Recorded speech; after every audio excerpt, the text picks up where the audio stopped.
Muy buenos días. Este es el resumen del módulo 1, es decir, sobre la introducción al sistema integral de administración de riesgos. Como veíamos en nuestra primera sesión, todas las organizaciones de economía solidaria, llámese cooperativas, fondos de empleados y mutuales, indistintamente de su actividad económica, tamaño de activos, nivel de supervisión, debe tener un sistema integrado de administración de riesgos. Esta obligación surgió a partir recientemente de la expedición de la circular básica contable, que en el título cuarto, en el capítulo 1, habla del CIAR. Lo primero es que tiene que tener una persona encargada de ese sistema, persona encargada de riesgos que la habrá de designar la entidad, el gerente o el consejo o junta directiva según corresponda. Y tendrá que tener un comité, este sí, nombrado por el consejo o junta, mínimo con 3 o más, pero un número impar. Uno de ellos debe ser integrante del consejo de administración o de la junta directiva, que va a ser el presidente del comité, la persona encargada de riesgos y alguien más. Estas personas se deben reunir mensualmente para el desarrollo de sus funciones ordinarias. Y también la persona encargada de riesgos mensualmente debe evaluar la información de cómo los riesgos están siendo monitoreados, el resultado de las mediciones, los riesgos identificados o los eventos de riesgo, la forma en que se está gestionando cada uno de los riesgos en cada una de las partidas. Y después de revisar esto con el gerente, pues se lleva al comité de riesgos y de allí se presenta un resumen al consejo de administración o junta directiva con las principales observaciones y recomendaciones. Entonces, mensualmente se hace el monitoreo de los riesgos, se presenta el resultado de las mediciones y se informa si haya habido algún evento de riesgo que se haya materializado. Trimestralmente, al cierre de cada trimestre, se debe presentar la evaluación de la capacidad patrimonial que tiene la entidad para asumir o afrontar los diferentes riesgos que se le puedan materializar. Semestralmente, el revisor fiscal o auditoría interna deben presentar un informe sobre la efectividad del CIAR y las oportunidades de mejora de sus fortalezas, que debe ser obviamente analizado por el comité de riesgos y presentado también sus conclusiones al consejo de administración o junta directiva. Semestralmente también, las entidades de nivel 1 y 2, al corte de mayo y noviembre, deben hacer la evaluación de cartera. Semestralmente, el oficial de cumplimiento debe presentar un informe presencial y escrito sobre específicamente el SARLAT. Y una vez al año se debe evaluar todo el sistema cómo está funcionando. O sea que a este momento su entidad debería tener ya el comité conformado y reglamentado. Aquí se entregó una guía modelo punto de partida para la reglamentación de ese comité CIAR y dar el primer paso. Pero también entregamos unos elementos que nos permitieran hacer un diagnóstico de cómo está la organización en el cumplimiento de las cosas que le corresponden. A ese respecto, entonces, es muy importante señalar que el Sistema Integrado de Administración de Riesgos o Sistema Integral de Administración de Riesgos está compuesto por 5 riesgos: crédito, liquidez, mercado operativo, lavado de activos y financiación del terrorismo. Este último es el único que está en la circular básica jurídica en el título quinto. Los demás están en la circular básica contable en el título cuarto. Este es el capítulo 2, este es el capítulo 3, creo que este es el 4 y este es el 5. Ahora, todas, sin excepción, deben tener SARLAF, pero hay 3 ámbitos de aplicación que veremos en los módulos 1 y 2. Todas aquellas que tengan saldo en la cuenta 14, pues tendrán que implementar SARC, Sistema de Administración de Riesgo de Crédito. Pero solo los que tengan saldo en la cuenta 21, ahorros, tendrán que implementar sistema de administración de riesgo de liquidez. Todas deben evaluar la forma en que el riesgo de mercado y el riesgo operativo las afecta, pero implementar el estándar que hay allí solo es para cooperativas con actividad financiera. No es que las demás no estén afectadas por el riesgo de mercado y el riesgo operativo, pero no tienen que implementar lo que hay allí. Ellas a su propio modo tendrán que hacer lo que se hace con todos los riesgos. ¿Qué se hace con todos los riesgos? Primero, identificarlo. Les colocaba entonces el ejemplo de una cooperativa de caficultores que tiene que decir, bueno, el riesgo de mercado a mí cómo me afecta.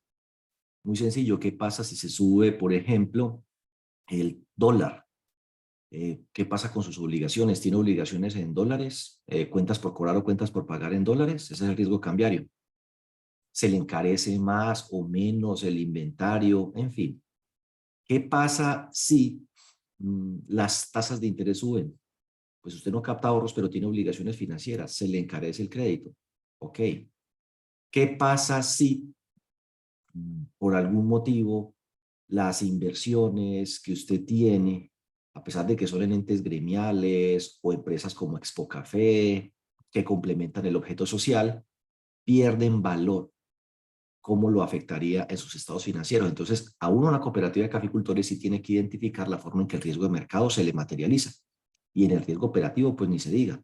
Fraudes, ataques informáticos, pérdida o destrucción de activos, multas por incumplimiento, fallas en el servicio, interrupciones en el servicio que afecten la credibilidad y la reputación de la entidad, obsolescencia de los equipos, de la tecnología, desactualización de los funcionarios, de los empleados, de los equipos.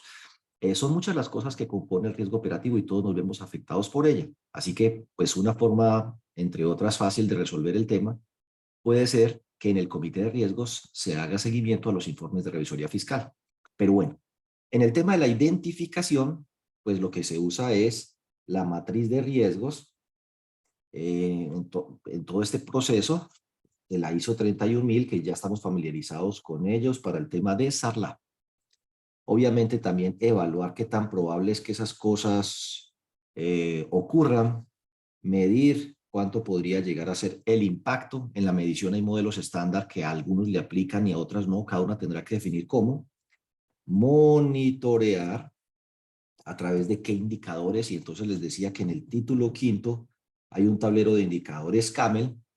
Yo les envié un tablero con esos indicadores para diferentes tipos de organizaciones con el objeto de que ustedes llenen los estados financieros, le actualicen una información en cuanto a inflación, en cuanto a número de asociados, tasas de interés, y con eso él calcula unos indicadores y tiene una calificación de cuándo es de riesgo bajo, que ese es el apetito en verde, tiene cuándo es de riesgo alto, que ese es el límite, y en la mitad entre el rojo y el verde está el amarillo, que sería el nivel de tolerancia. Están los indicadores de la Supersolidaria, están otros indicadores que yo he propuesto ajustados, y también cada entidad es libre de definir sus propios indicadores para monitorear todos los riesgos.